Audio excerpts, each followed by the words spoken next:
من الشیطان الرجیم من حمزه ونفخه ونفثه بسم اللہ الرحمن الرحیم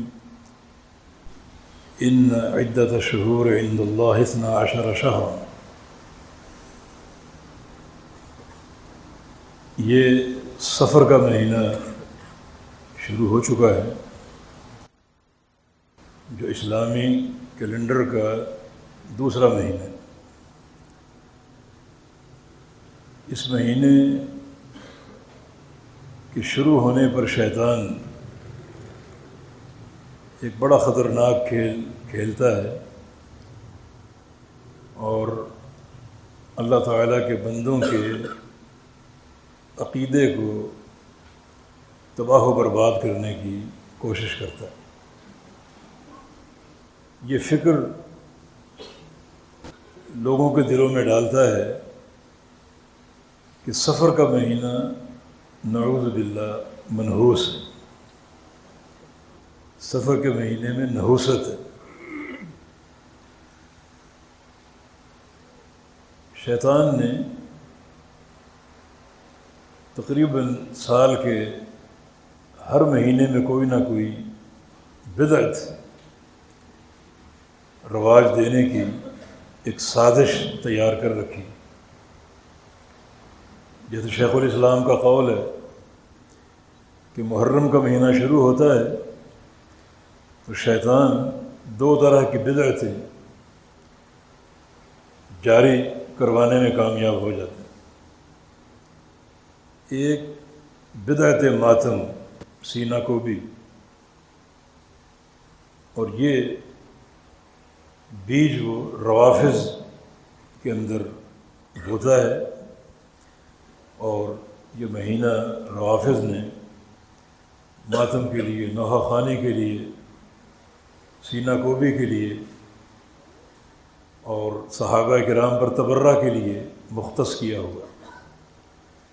دوسری بدعت خوشی کی بدعت، یہ خوارج یا عباضی لوگ ہیں، عمان میں آج کل اکثریت ہے ان کی، وہ چونکہ ان کے سینوں میں اہل بیت کی عداوت ہے تو وہ محرم میں خوشیاں مناتے ہیں، جیسے ان کے لیے عید آ گئی، اچھے کپڑے پہننا اور پھر چراغاں کرنا اور اچھے اچھے پکوان تیار کروانا، بچوں میں عیدی تک تقسیم کرنا وغیرہ وغیرہ۔ تو محرم کے شروع ہوتے ہی شیطان ان 2 قسم کی جماعتوں سے 2 قسم کی بدعات کا کام لینے میں، کروانے میں کامیاب ہو جاتا ہے۔ جیسے رجب کا مہینہ ہے تو رجب میں جناب کنڈے ہوں گے، اور رجب میں چونکہ نبی علیہ السلام کو معراج ہوا تو اس رات کو اللہ تعالیٰ کی عبادت ہوگی، حالانکہ رجب میں معراج ثابت نہیں، اور اگر ثابت ہو بھی تو نبی علیہ السلام کی زندگی میں یہ رات کئی بار آئی، صحابہ کرام بھی موجود تھے، آپ نے کسی عبادت کو اختیار نہیں کیا۔ شعبان شروع ہو جائے تو جناب 15ویں شعبان، شب برات، اس کا احیاء، اس کی عبادت، حالانکہ نبی علیہ السلام سے ثابت نہیں۔ تو یہ مختلف مناسبتوں سے مختلف مہینوں میں شیطان اپنا وار کرتا ہے۔ سفر کے تعلق سے شیطان کا وار کیا ہے کہ یہ مہینہ منحوس ہے، اس میں نحوست، اور یہ بڑی گہری سازش ہے، یہ عقیدے کی خرابی، اللہ تعالیٰ کو چیلنج کرنا ہے۔ اللہ فرما رہا ہے کہ سال کے 12 مہینے، اور یہ سارے مہینے، سارے دن اللہ تعالیٰ کے پیدا کرتا ہے، اور آپ کہیں کہ یا اللہ تیرا پیدا کردہ فلاں مہینہ منحوس ہے۔ اللہ کی تخلیق، اللہ تعالیٰ کی تخلیق، رمضان ہو، شوال ہو، شعبان ہو، اللہ تعالیٰ کے دن ہیں بنائے ہوئے، اور آپ اللہ تعالیٰ کو دلکار رہے ہیں کہ یا اللہ تو نے جو فلاں مہینہ بنایا ہے سفر کا وہ منحوس ہے۔ کچھ لوگ کہتے ہیں کہ منگل کا دن منحوس ہے، منگل کو سفر نہ کیا جائے۔ اللہ تعالیٰ کے پیدا کردہ دن ہے، جمعہ، ہفتہ، اتوار، پیر، منگل، بدھ، جمعرات، اور آپ کہیں کہ یا اللہ تیرا فلان بنایا وہ دن منحوس ہے۔ اللہ تعالیٰ کو درکار میں اس کی خلق کا چیلنج بہت بڑی بدعقیدگی ہے، اور ہم عجیب لوگ ہیں، یہ ہمارے عقیدوں کی کمزوری میں بدشگونی کا بڑا گہرا کردار۔ انسان اشرف المخلوقات ہے، اشرف المخلوقات، سامنے سے کالی بلی گزر جائے ہم ڈر جاتے ہیں۔ بلی ہمیں ڈراتی، انسان کو جو چاند پہ پہنچا ہوا، ایٹم بم کا موجد ہے، بلی سے ڈر جاتے۔ اور کچھ لوگ اپنا سفر چھوڑ کے واپس آ جاتے کہ سامنے سے کالی بلی گزرے۔ کتنے گندے عقیدے۔ یہ سندھ ہمارا جانا ہوتا ہے، رستے میں کئی درخت ہم نے دیکھے، درختوں پر پٹیاں لپٹی ہوئی، دھاگے، پٹیاں، کپڑے، کہ اس سے ہمارا شر ٹل جائے گا۔ یہ دھاگے مشکل کشا ہے۔ اکثر گاڑیاں آپ دیکھیں، گاڑیوں کے پیچھے کالی پٹی بندھی ہوئی۔ اتنے گندے عقیدے، اشرف المخلوقات، اور کالی پٹی کو مشکل کشا مانتے کہ اس سے حادثے نہیں ہوں گے، ہم بچ جائیں گے۔ گھر کی چھت پہ کوا بول جائے جناب کو مہمان آنے والا ہے، الو بول جائے ہم الو بن جاتے، کوئی مرنے والا، کسی کی موت آنے والی۔ الو کے تعلق سے ہم کیسے کیسے جملے بولتے ہیں، اور الو ہمیں الو بنا دیتے۔ یہ انسان کا عقیدہ کتنا کمزور عقیدہ، بالکل مشرکانہ عقیدہ، جاہلیت کے دور والا۔ ان کے یہاں ایک عقیدہ تھا تطیر کا۔ تطیر کا معنی جب وہ گھر سے نکلتے تو کوئی پرندہ جو نظر آتا ان کو، پہلا پرندہ، اس کو اڑا کے دیکھتے۔ اگر وہ دائیں طرف گیا تو سمجھتے سفر مبارک ہے، بائیں طرف گیا یہ سفر منحوس ہے، واپس لوٹ آتے۔ یہ جاہلیت کا عقیدہ، اسلام سے قبل مشرکین کا عقیدہ۔ پرندوں سے پھال لیتے، پرندوں کو اڑا کر دیکھتے، دائیں طرف جانا باعث برکت ہے اور بائیں طرف جانا باعث نحوست۔ اور آج لوگ پرندے لیے بیٹھے، طوطے لیے بیٹھے، گندے کپڑے، گندی حالت، تعفن جسموں سے پھوٹ رہا ہے، اور ہماری قسمت کے فیصلے کرتے ہیں۔ واہ انسان واہ، اس کے پاس جاتے ہیں، جی ہماری قسمت کا حال بتاؤ، کل کیا ہونے والا ہے، پرسوں کیا ہونے والا ہے، اس غلیظ ترین انسان سے۔ اور وہ غلیظ ترین انسان طوطے سے پوچھتے کہ جو بندہ ہے اس کی قسمت کا حال بتاؤ۔ ہم اللہ تعالیٰ سے دعا کی بجائے اس قسم کے لوگوں کو اپنے سروں پر سوار کرتے ہیں، اور وہ لوگ پھر آگے طوطوں سے پوچھتے ہیں کہ اس کی قسمت کا حال بتاؤ۔ یہ انسان کا عقیدہ ہے۔ صبح اٹھیں، کسی ایسے شخص پر نگاہ پڑ گئی، بیچارہ جو غریب ہے، مفلوق الحال ہے، پھٹے ہوئے کپڑے، ہم ڈر جاتے کہ صبح صبح یہ متھے لگ گیا، اب پتہ نہیں دن کیسے گزرے گا، آج نقصان ہوگا، یہ ہوگا اور وہ ہوگا۔ کوئی نقصان ہو جائے تو سارا ملبہ اس پہ ڈال دیتے، یہ نقصان اس لیے ہوا کہ فلاں شخص صبح صبح متھے لگا تھا، فلاں شخص کو دیکھا۔ یہ ہمارے عقیدے، اشرف المخلوقات، اور یہ اس کے خوف کا عالم۔ دھاگوں سے ڈرتا ہے، کپڑے کی پٹیوں کو مشکل کشا مانتا ہے، بلی سے ڈرتا ہے، الو سے ڈرتا ہے، کبوں سے ڈرتا ہے۔ یہ ہمارے عقیدے. تو یہ جو بدشگونی کا وار ہے جو شیطان نے ایک حربہ ایک شوشہ ہم میں چھوڑا ہوا ہے، انتہائی بد عقیدگی کا مظہر ہے. یہ انتہائی بد عقیدگی، خراب عقیدے، گندے عقیدے. اسی میں ایک یہ سفر کا مہینہ جناب، یہ نحوست کا باعث، منگل کا دن نحوست کا باعث ہے. منگل کو سفر نہیں کرنا چاہیے، بدھ کو سفر نہیں کرنا چاہیے. حالانکہ یہ دن بھی اللہ کی مخلوق ہے اور یہ مہینے بھی اللہ تعالیٰ کی مخلوق ہے. اللہ تعالیٰ کی مخلوق کو، اللہ تعالیٰ کی پیدا کردہ چیزوں کو منحوس کہنے کا ہمیں کیا اختیار، کس نے اختیار دیا؟ یہ فیصلہ کس نے دیا ہمیں؟ یہ اختیار کس نے دیا ہمیں؟ نہیں، تیرا توکل اللہ رب العزت پر ہو، تیرا ایمان اور ایقان اللہ رب العزت پر ہو. کوئی خیر ہو کوئی شر ہو وہ اللہ تعالیٰ کی طرف سے آتی ہے. خیر اور شر کے فیصلے اللہ فرماتے ہیں، کسی مخلوق کے ہاتھ میں نہیں. اس لیے کسی مخلوق کے ساتھ اس قسم کا تعلق جس میں بدعقیدگی ظاہر ہوتی ہے انتہائی خطرناک، جس سے گریز کرنا ضروری ہے، توبہ کرنا ضروری ہے. یہ شرکیہ باتیں ہیں، اور شرک جو ہے کسی صورت قابل قبول نہیں.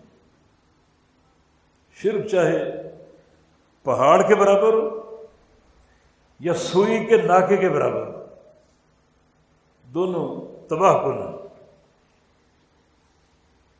یہ نہیں کہ بڑا شرک پہاڑ جیسا شرک تباہ کر دے گا اور چھوٹے موٹے شرک کو حرج نہیں. نبی علیہ السلام نے سب سے چھوٹا شرک ریاکاری قرار دیا، شرک اصغر ریاکاری. جس عمل میں ریاکاری آ جائے وہ عمل قابل قبول ہو سکتا ہے؟ نہیں، وہ شرک اصغر میں مبتلا ہو گیا. نیکی کرتے ہو اللہ کو دکھانے کے لیے، آپ نیکی کر رہے ہیں کسی بندے کو دکھانے کے لیے، شرک اصغر ہے.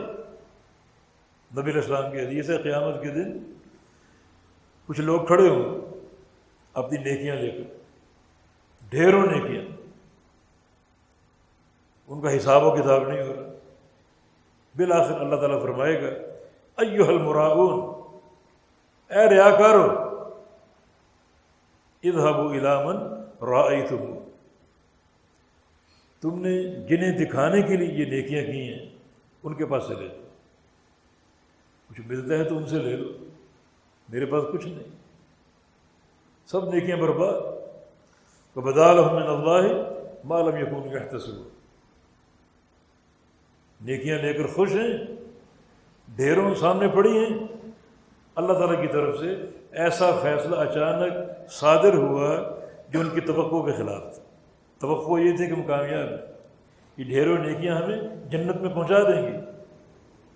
لیکن جو فیصلہ اللہ تعالیٰ کی طرف سے صادر ہوا بالکل ان کی توقعات کے برعکس، سب نیکیاں برباد. ان اناس من امتی یأتون یوم القیامہ باعمال کامثال جبال تہامہ یجعلها اللہ ہباء منثورا. یہ ریاکار لوگ یہ آئیں گے قیامت کے دن تہامہ پہاڑوں کے برابر نیکیاں لے کر، بڑی بڑی نیکیاں. جیسے آپ کسی پہاڑی علاقے میں جائیں تو چوٹیاں، ایک چوٹی، دوسری چوٹی، تیسری چوٹی، اس طرح ان کے اعمال جو ہیں وہ قیامت کے دن پہاڑوں کی طرح کھڑے ہوں گے، بڑی بڑی چوٹیاں، اونچی اونچی. اور اللہ رب العزت یجعلها ہباء منثورا، اللہ تعالیٰ ان پہاڑ جیسی نیکیوں کو ذرے بنا کر بکھیر دے گا اور ضائع کر دے گا، کوئی نیکی کام نہیں. حدیث پوری پڑھی، یہ ریاکار لوگ ہیں. شرک اصغر ہے، شرک اصغر اور اعمال کو تباہ کر رہے. تو باقی جو شرک کی صورتیں اس سے بڑی ہیں، کس قدر یہ تباہ کن ہے. اور دین اسلام میں کوئی یہ تفریق نہیں ہے، چھوٹا بڑا شرک برابر ہے. دونوں کا انجام جہنم ہے، دونوں کا انجام اعمال کی بربادی ہے، نیکیوں کی تباہی ہے، کوئی فرق نہیں۔ نبی علیہ السلام تشریف فرما تھے، ایک جماعت آپ کے پاس آئی ہوئی تھی، کچھ لوگ کسی قبیلے کے، ایک جملہ کہہ گئے، ما شاء اللہ وشئت، جو اللہ چاہے اور آپ چاہیں، جو اللہ چاہے اور آپ چاہیں۔ انہوں نے مشیت جمع کر دی، اللہ تعالیٰ کی مشیت اور رسول اللہ صلی اللہ علیہ وسلم کی مشیت جمع کر دی ایک جملے، صرف مشیت۔ آپ نے کیا فرمایا؟ جعلتنی للہ عدلا، ندن کے الفاظ، تم نے یہ جملہ کہہ کر مجھے اللہ کے برابر کر دیا۔ یہ اللہ کی برابری، صرف جو اللہ چاہے اور آپ چاہیں، صرف مشیت کی صفت۔ اور آپ نے کیا فرمایا؟ تم نے مجھے یہ جملہ کہہ کر مجھے اللہ تعالیٰ کے برابر کر دیا، اللہ تعالیٰ کے منصب پر کھڑا کر دیا۔ حالانکہ جو انہوں نے بات کی وہ چھوٹے شرک کی، اور نبی علیہ السلام نے اسے بڑا شرک قرار دیا۔ یہ جملہ تمہارا گویا تم نے مجھے اللہ کے برابر کر دیا۔ مکہ فتح ہوا، فتح مکہ کے بعد رسول اللہ صلی اللہ علیہ وسلم حنین کی طرف گئے تھے، اور وہ صحابی شامل ہو گئے جو نئے مسلمان ہوئے تھے فتح مکہ کے موقع پر۔ سفر شروع کیا، ایک درخت نظر آ گیا، ذات انوات، ذات انوات۔ اس درخت کی تاریخ یہ تھی کہ جاہلیت میں لوگ اپنے اسلحے مشرکین مکہ اس درخت کے ساتھ لٹکایا کرتے تھے، اس عمل کو باعث برکت سمجھتے، اور ان کا عقیدہ تھا کہ اگر ہم جنگ کو نکلیں اپنے ہتھیار اس درخت سے معلق کر دیں تو کامیابی ہوگی، فتح ملے گی۔ اب یہ صحابہ جو نئے نئے مسلمان ہوئے انہیں وہ درخت نظر آ گیا، اتنی تربیت تو ہو چکی، اس درخت سے ہمارا کوئی تعلق نہیں ہے، مشرکین کا درخت۔ نبی علیہ السلام سے کہا کہ اجعل لنا ذات انوات کما لہم ذات انوات، کہ جیسے مشرکین کا یہ درخت ہے ذات انوات جس کے ساتھ اپنے ہتھیار یہ لٹکایا کرتے ہیں، ایسا ہمیں بھی ایک بنا کے دے دیجیے، ایک درخت ایسا ہمارے لیے بھی متعین فرما دیجیے، ذات انوات جیسا، جس پر ہم اپنے اسلحے لٹکایا کریں اور وہ لٹکانا ہماری فتح کا باعث بن جائے۔ ذات انوات، ہم نے عرض کیا نا کہ ایسے ذات انوات بہت بن چکے ہیں، لوگوں پر دھاگے باندھتے ہیں، کپڑوں کی پٹیاں لپیٹتے ہیں۔ مشرکین مکہ کا ایک ذات انوات تھا، اور یہ کلمہ کو لوگ ایسے بیسیوں سینکڑوں ذات انوات بنائے بیٹھے۔ ایسی قوم پر اللہ تعالیٰ کا رحم آ سکتا ہے، انعام نازل ہو سکتے ہیں۔ ہمارے جو پرائم منسٹر کہہ رہے ہیں کہ ایک ایک بچے پر کئی لاکھ روپے قرضہ ہے، تو قرضہ تو ہوگا، اس کا سبب وہ سمجھتے کہ حکام کی نااہلی، مگر اس کا سبب شرک ہے اور توحید سے بغاوت۔ اللہ کے نظام سے بغاوت کرو گے تو یہ سارے مفاسد تمہیں اپنے لپیٹ میں لے لیں۔ جس قوم کے ہزاروں ذاتی انوات بن جائیں وہ قوم کسی خیر کے مستحق نہیں۔ تو ان نئے نئے داخل ہونے والوں نے درخت کا مطالبہ کر دیا کہ ایسا درخت ہمیں بھی متعین فرما کر دے دیجیے تاکہ ہم بھی اپنے ہتھیار اس پر لٹکایا کریں اور فتح ہمیں حاصل ہو جائے گا۔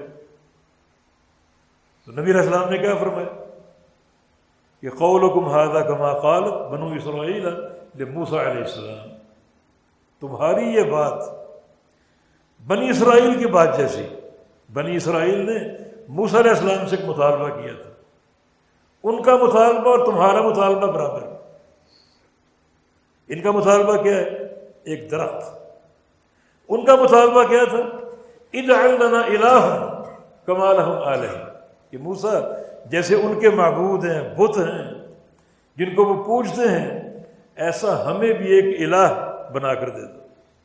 ان کا مطالبہ پورے معبود کا تھا، ان کا مطالبہ ایک درخت کا ہے، کہاں درخت اور کہاں پورا معبود؟ فرمایا کہ دونوں مطالبے برابر۔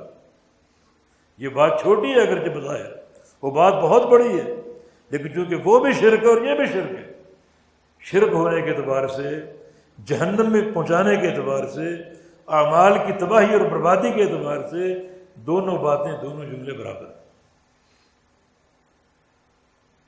تو یہ بد عقیدگی در حقیقت یہ شرک کی بھیانک صورتیں ہیں،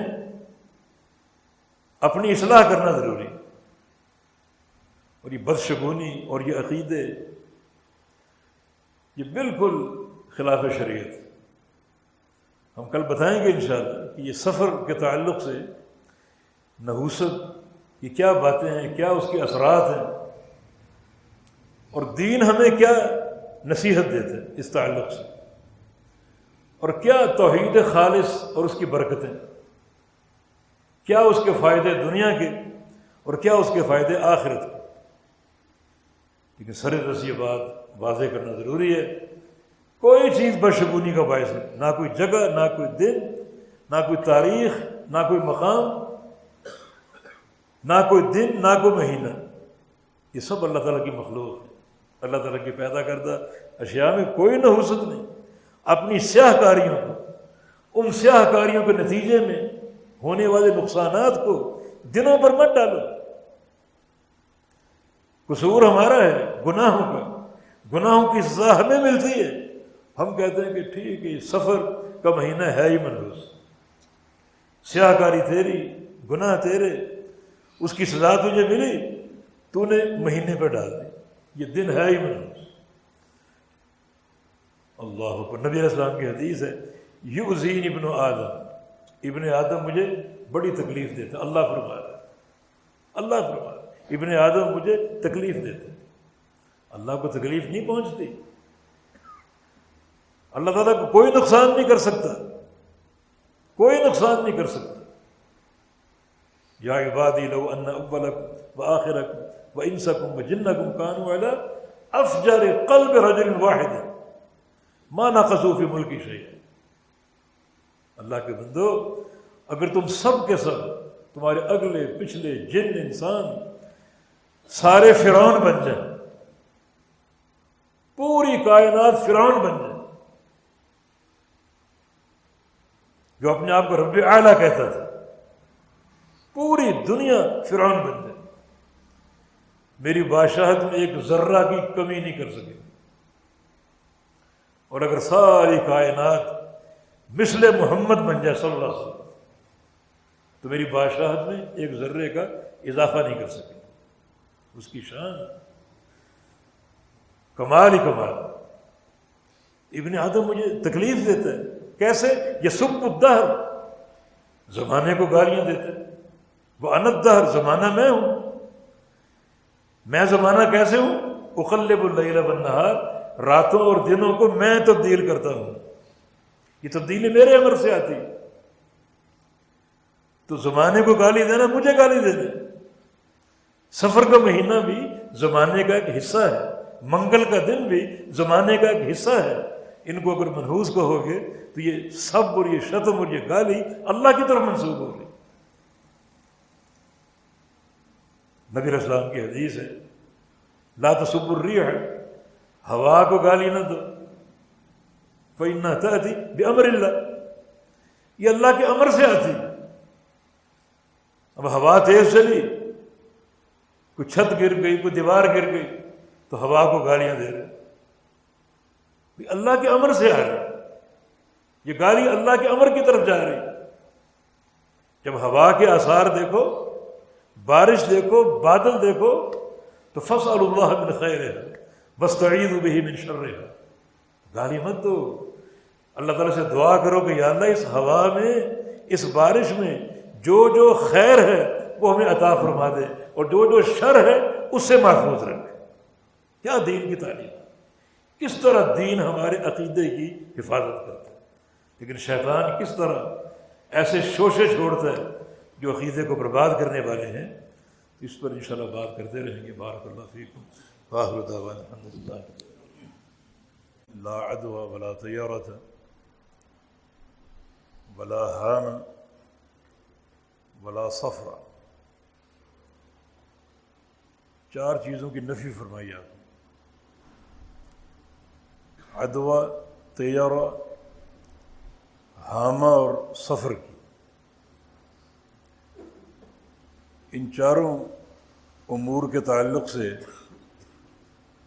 لوگوں کے عقیدے انتہائی خطرناک مقام تک پہنچے ہوئے ہیں. لا عدوى، عدوہ نہیں ہے، عدوہ کی کوئی حقیقت نہیں ہے. عدوہ کا معنی مرض کا متعدی ہونا. کسی مریض کو کوئی مرض لگ جائے اور اس سے دوسروں کو پھیل جائے. آپ نے اس کی نفی فرمائی کہ کسی کا مرض دوسرے تک نہیں پہنچتا، مرض متعدی نہیں ہوتا. دوسرا ولا طیرہ، پرندوں سے پھال لینا اور پرندوں کی حرکات کے تعلق سے اپنے خیر یا شر کا فیصلہ کرنا، یہ بھی بڑا بھیانک قسم کا شرک ہے.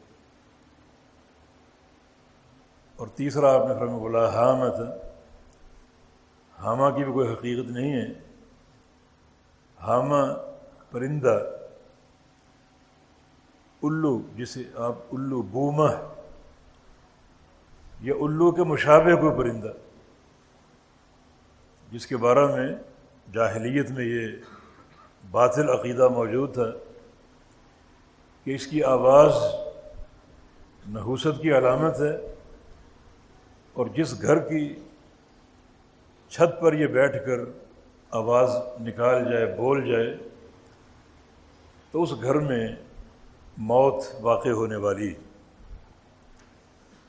یہ جاہلیت کا تصور تھا جو آج بھی کسی نہ کسی معنی میں موجود ہے. اور الو کو نحوست کی علامت سمجھا جاتا ہے اور اس کی آواز سے خاص طور پہ ڈرا جاتا ہے، اور اس کی آواز کو موت کا پیغام تصور کیا جاتا ہے. اور شریعت نے اس کی پوری طرح نفی فرمائی اور مذمت کی. اسی طرح ولا صفرا، سفر بھی نہیں ہے.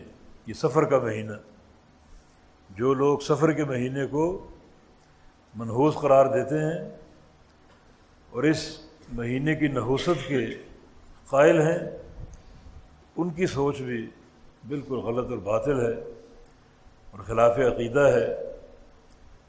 اللہ تعالیٰ کے ایام ہیں جو اللہ نے بنائے ہیں، اور اس کے بنائے ہوئے ایام بابرکت ہیں، اور کوئی دن، کوئی گھڑی، کوئی ساعت نحوست نہیں بن سکتی، نہیں ہو سکتی.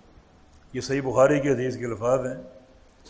صحیح مسلم میں 2 چیزیں اور بھی ہیں، ولا نوء ولا غول.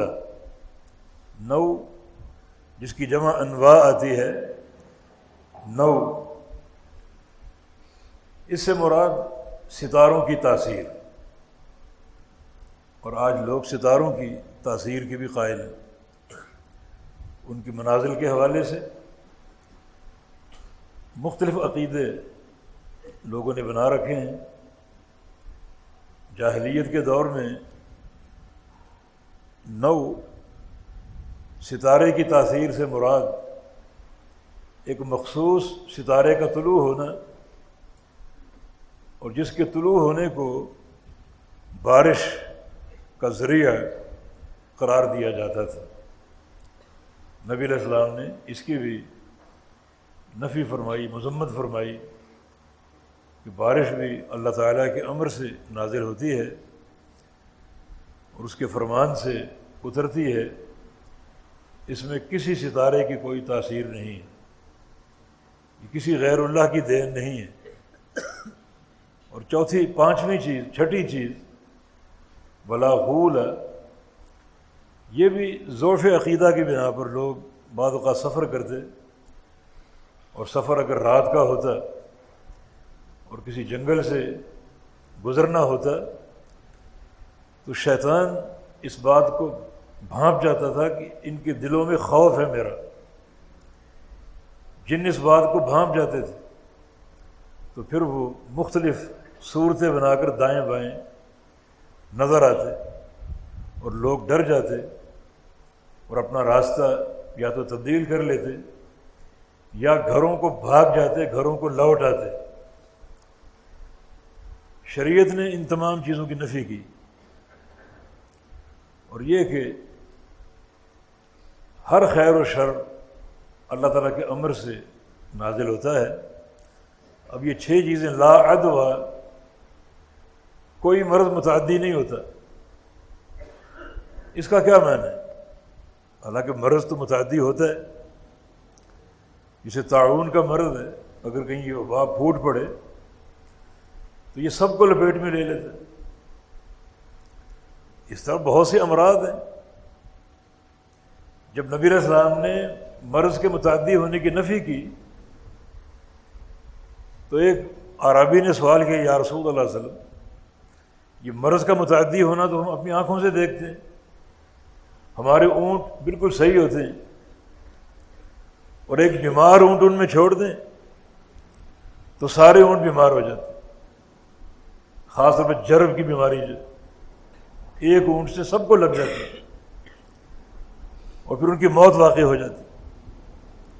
رسول اللہ صلی اللہ علیہ وسلم نے سوال کیا، من اجرب الاول، جو پہلا اونٹ جس کو یہ بیماری لگی اس کو کہاں سے لگی؟ اگر باقی اونٹوں کو اس کی وجہ سے لگی تو اس کو یہ بیماری کہاں سے لگی؟ آپ بتانا یہ چاہ رہے ہیں کہ جس ذات نے اس پہلے اونٹ کو بیماری دی، اسی ذات کے امر سے باقی اونٹوں کو بیماری لگی۔ مرض میں خود تاثیر نہیں ہے کسی تک پہنچ سکے، بلکہ یہاں بھی اللہ تعالیٰ کا امر ہے، اس کے امر سے مرض لاحق ہو سکتا ہے، مرض متعدی ہو سکتا ہے۔ یعنی مرض کا متعدی ہونا یہ ایک سبب ہے بیماری کے پھیلنے کا، لیکن اللہ کے امر سے، ذاتی تاثیر نہیں ہے اس میں، اللہ تعالیٰ کے امر سے۔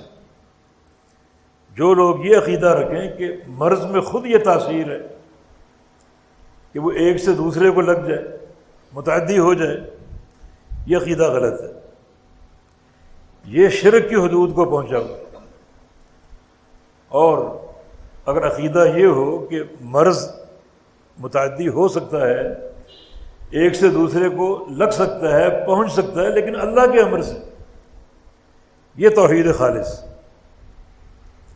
ہر تغیر میں، ہر تبدیلی میں، ہر خیر یا شر میں، ہر نفع یا نقصان میں اللہ رب العزت کا امر جاری اور قائم ہوتا ہے، کسی کا نہیں۔ اور نبی علیہ السلام کی ایک حدیث ہے، فر من المجذوم فرارک من الاسد۔ یہ ایک اور حدیث ہے، لا یورد ممرض علی مصح۔ کیا معنی؟ کہ جو کوڑ کا مریض ہو اس سے بھاگو جیسے شیر سے بھاگتے۔ اور دوسری حدیث، ممرض یعنی بیمار اونٹوں والے کو مصح، صحت مند اونٹوں والوں پر مت چھوڑو۔ ایک بندے کے بیمار اونٹ ہیں، انہیں صحت مند اونٹوں پر مت چھوڑو۔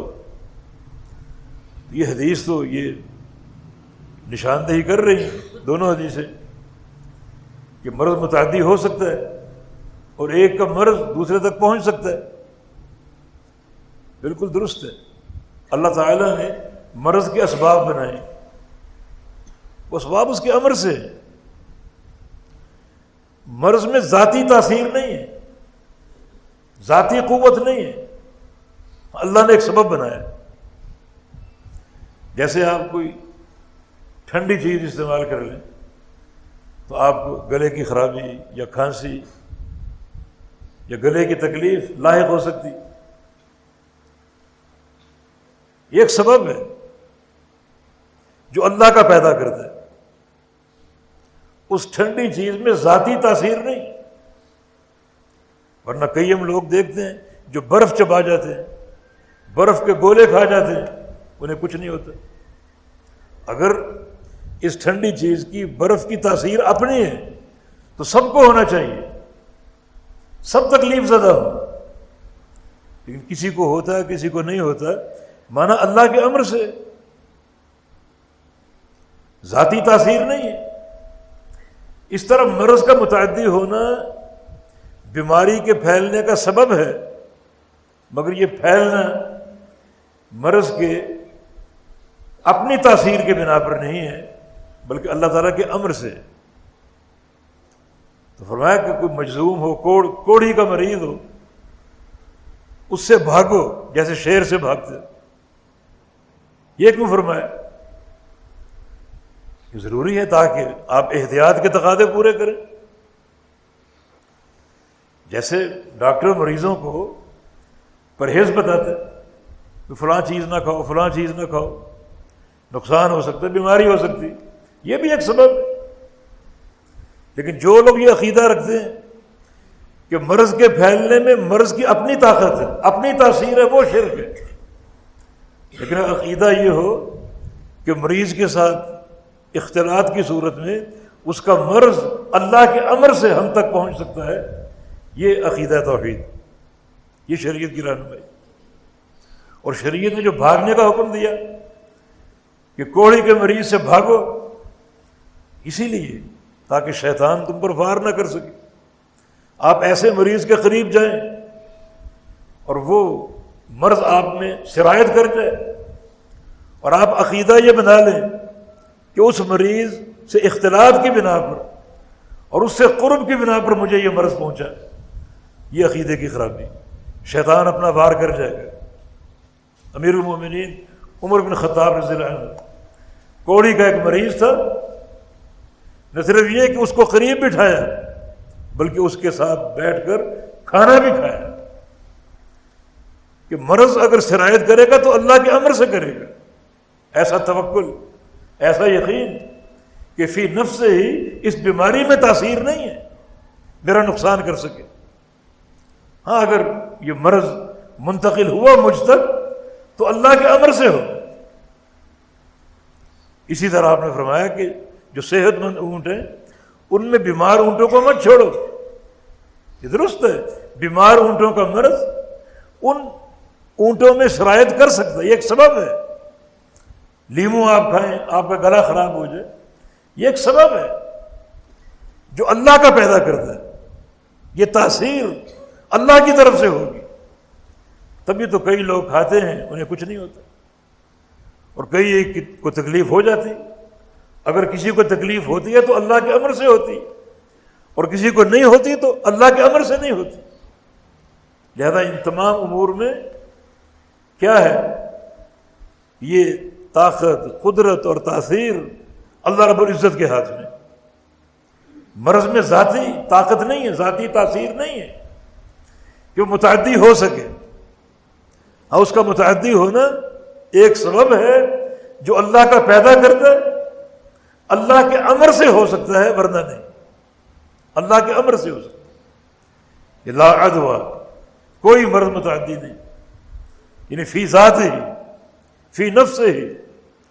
ہاں اگر مرض کو متعدی ہو سکتا ہے، اللہ نے سبب بنایا ہے تو متعدی ہونا اللہ کے امر سے ہوگا.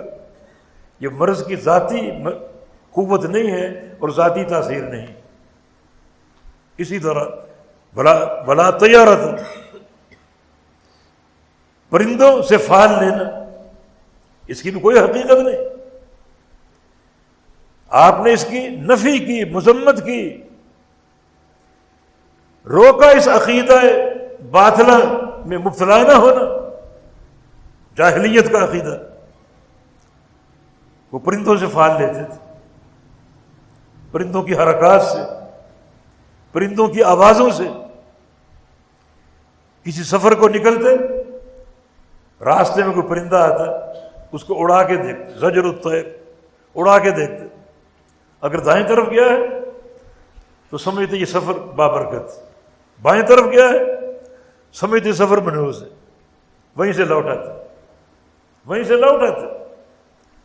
اللہ پر توکل نہیں، پرندوں کی حرکات پر توکل، اور پرندوں میں اپنا خیر اور شر تلاش کرتے. حالانکہ خیر و شر کے تعلق سے کیا ہونا چاہیے؟ تمہارا خیر و شر تمہارے اپنے نفسوں میں ہے، اپنے نفسوں میں. طائرکم معکم، اصحاب القریہ کے قصہ میں جو ان کی طرف نبی مبعوث ہوئے، انہوں نے کہا ان سے، ان لوگوں نے انبیاء سے کیا کہا؟ تطیرنا بکم، ہم آپ کے وجود کو، آپ کی دعوت کو اپنے لیے نحوست کا باعث قرار دیتے.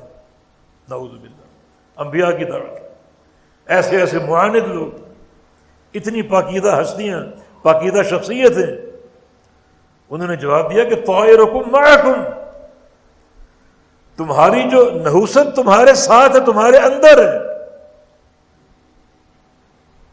تمہارے اندر. وہ کیسے؟ تمہارے اعمال کی بنا پر. گناہ کرو گے، یقیناً گناہوں کی سزا اللہ تعالیٰ دے گا. تو وہ سزا کیسے تمہیں پہنچی؟ تمہارے گناہوں کی بنا پر.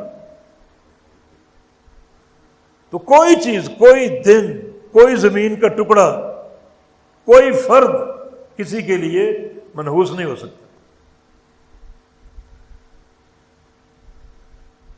ہم باتیں کرتے ہیں جناب ستارے، ستاروں کی منزلیں، فلاں ستارے کا اگر دور ہو اس میں پیدا ہونے والا نقصان میں رہے گا، سفر اس کو نقصان دے گا، بیمار رہے گا، فلاں اور فلاں.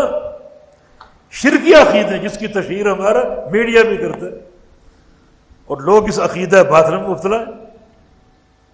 نہیں، خیر و شر اللہ کے امر سے آتا ہے. اللہ تعالیٰ بندوں کو خیر بھی دیتا ہے، بندوں کو نفع بھی دیتا ہے، لیکن بندوں کو سوچنا چاہیے کہ بعض اوقات جو شر ان کو لاحق ہوتا ہے ان کے اپنے نفسوں کی بنا پر ہوتا ہے، اپنے گناہوں کی بنا پر ہوتا ہے، اور اپنی معصیتوں کی بنا پر ہوتا ہے. یعنی قرآن نے اسے اللہ تعالیٰ کی طرف منسوب کیا ہے. عند ربکم، اللہ تعالیٰ کی طرف شگون، خیر یا شر تمہارے پروردگار کے پاس، اور تمہارے نفسوں کی طرف منسوب ہے. تطبیق یہ ہے کہ ہر خیر و شر اللہ کے امر سے آتے، لیکن بعض اوقات تم خود کسی شر کا سبب بن سکتے ہو. ظہر الفساد فی البر والبحر بما کسبت ایدی الناس، یعنی بر و بحر میں فساد پھوٹ پڑا، فساد جاری ہو گیا. کس بنا پر؟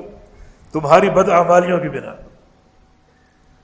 تو نحوست اللہ تعالیٰ کے دنوں میں نہیں ہے، نحوست اللہ تعالیٰ کی تعلیمات میں نہیں ہے، نحوست کسی قطع زمین پر نہیں ہے، بلکہ نحوست کا باعث تمہارے اپنے اعمال ہیں، تمہاری سیاہ کاریاں اور تمہاری بدعمالیاں. ان پر غور کرو. کوئی نقصان پہنچے تو کسی اور کو کوسنے کی بجائے اپنے نفسوں پر رجوع کرو، نفسوں کو دیکھو، غور کرو، کیا ہم سے ہوا، کیا سرزد ہوا، کون سے گناہ ہم نے کیے، کون سی معصیتیں ہم نے کی. جیسے نبی علیہ السلام کی ایک حدیث ہے جس میں آپ نے ارشاد فرمایا کہ حسن الملکۃ نماء وسوء الملکۃ شؤم. جو تمہارے زیر 10 لوگ ہیں جن کی تم نگرانی کرتے ہو، تمہارے وہ زیر دست ہیں، ان کے ساتھ اچھا سلوک رزق کی برکت. زیر دست کون ہے؟ مثلا نوکر چاکر ہیں، غلام ہیں، کو آپ کی دکان آفس ہے، اس میں ایک آپ کا عملہ ہے، بیوی بچے ہیں، آپ کے زیر دست ہیں، ان کے ساتھ اچھا سلوک رزق کی برکت، اور ان کے ساتھ برا سلوک رزق کی بے برکتی اور نحوست۔ اب ایک انسان اگر کاروبار میں فائدہ دیکھتا ہے یا کاروبار میں نقصان دیکھتا ہے تو یقیناً اسے اسی صورتحال میں غور کرنا چاہیے، یہ نقصان کیوں ہو گیا، دیکھے کیا کمی۔ نبی علیہ السلام نے ایک قاعدہ دے دیا کہ زیر دست کے ساتھ اچھا سلوک رزق کی برکت، اور جو غلام نوکر چاکر ان کو ڈانٹنا ڈپٹنا، برا سلوک کرنا، پیسوں کے معاملے میں ظلم کرنا، یہ بے برکتی، برکت ختم ہو جائے گی، نحوست ہے یہ خیر و شر اگر آپ کو لاحق ہوتا ہے تو اس میں آپ کے کردار کا عمل دخل ہے، آپ کے عمل کا اس میں ایک خاص کردار ہے اس میں۔ تو لا عدوہ، کوئی مرض متعدی نہیں، اور کوئی چیز آپ کے لیے باعث نحوست نہیں، نہ کوئی دن، نہ کوئی گھڑی، نہ کوئی زمین، نہ کوئی علاقہ، نہ کوئی خطہ۔ اور اگر کوئی خیر و شر آپ کے قریب پہنچتا ہے تو اس کے اسباب پر ضرور غور کرو۔ خیر کا آنا یقیناً کسی عمل صالح کی بنا پر، اور شر کا آنا یقیناً کسی گناہ اور معصیت کی بنا پر، لیکن کوئی مرض متعدی نہیں ہوتا، اور نہ کسی چیز میں کوئی نحوست۔ ہاں، نبی علیہ السلام کی ایک حدیث ہے جس پہ انشاءاللہ کل بات کریں گے کہ لا شؤم الا فی ثلاث، کہ 3 چیزیں منحوس ہو سکتی۔ آپ نے گھر کا، گھوڑے سواری کا اور بیوی کا ذکر کیا، 3 چیزیں منحوس ہو سکتی، ان پر بات کریں گے کہ ان کی نحوست سے کیا مراد ہے، اس حدیث کا کیا معنی ہے۔ اللہ پاک توفیق عطا فرمائے۔ بارک اللہ فیک۔